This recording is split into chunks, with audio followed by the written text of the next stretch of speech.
Our top story tonight unfolding right now in the Tulsa Public School boardroom. Many showing up to address district's relationship with the LGBTQ community after one board member shared a Facebook post.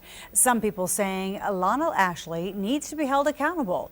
Meanwhile, the State Secretary of Education calling on Tulsans to stand with her at tonight's meeting.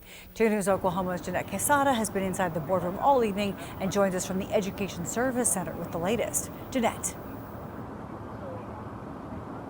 That's right, Karen. Well, 11 people signed up to speak on this topic a week ago, and today each was given 5 minutes to speak.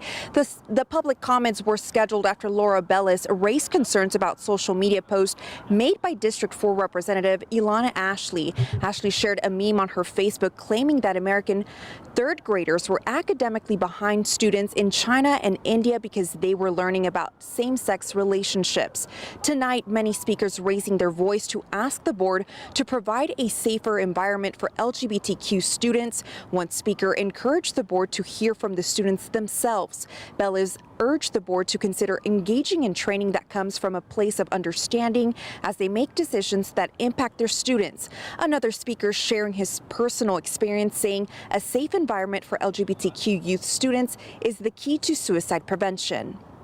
The district prohibits discrimination based on things including sexual orientation, gender expression, and gender identity.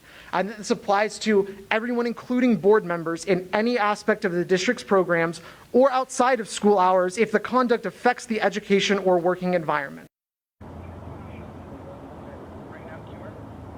But tonight, many showed up in support of Representative Ilana Ashley. Among them, the Secretary of Education, Ryan Walters.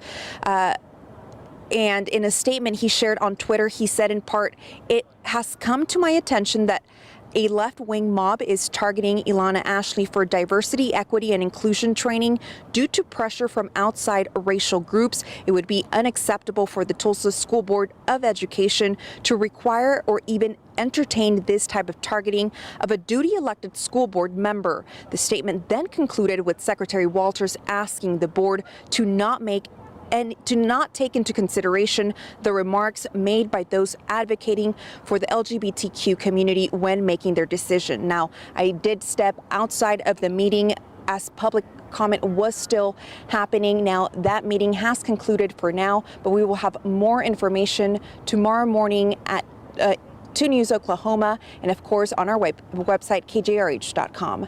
Live in Tulsa, Jeanette Quesada, 2 News Oklahoma.